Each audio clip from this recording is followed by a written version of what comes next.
Welcome back once again. If this is your first time here on my channel, please consider subscribing and click on the bell icon so that you don't miss out in my next upload. Do you have a subdomain and you're no more interested with it and you want to delete it? Then this video is a right video for you to delete your subdomain from your cPanel. So without further ado, let's roll the intro.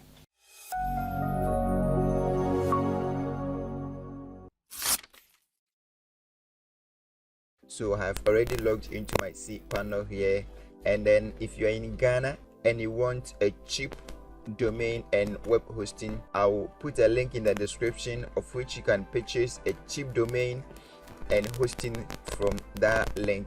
I bet you will love it. So I've logged into my cPanel. Let's scroll down and look for domain. Where can you find this guy? Domain. Okay, so this is domain, and then locate subdomain here. Click on that. Okay, scroll down, and so this is my subdomain. Let's click it and see if it's up and running. Okay, let me close that. Okay, so this is our subdomain that we want to delete it. So just click on this remove button over here. Click on that, and you will be redirected here. Subdomain asking you, are you sure you want to permanently remove your subdomain? Of course, yes. So just select delete subdomain. Okay, depends on your internet speed or your network speed. Okay, wow, success. The subdomain realestate.ziontech1 has been successfully removed. So it's as easy and simple as this.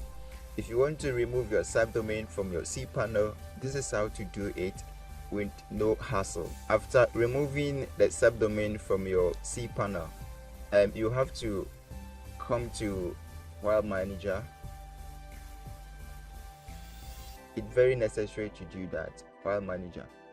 Click on that, and then make sure to remove the realestate.ziontech1.com file from your cPanel. Select it and say delete. Skip the trash and permanently delete. So that is it. Beautiful. This is how to do it. In fact, after removing or deleting your subdomain, you need to come back to File Manager and then delete the folder from your File Manager. And this brings us to the end of how to delete a subdomain from your cPanel. God bless you for watching this video. Please, if you found this video helpful, consider subscribing and click on the bell icon, and make sure to like the video. Share it to your loved ones that you know they will also need this video in the future. Until we meet again, please take care of yourself.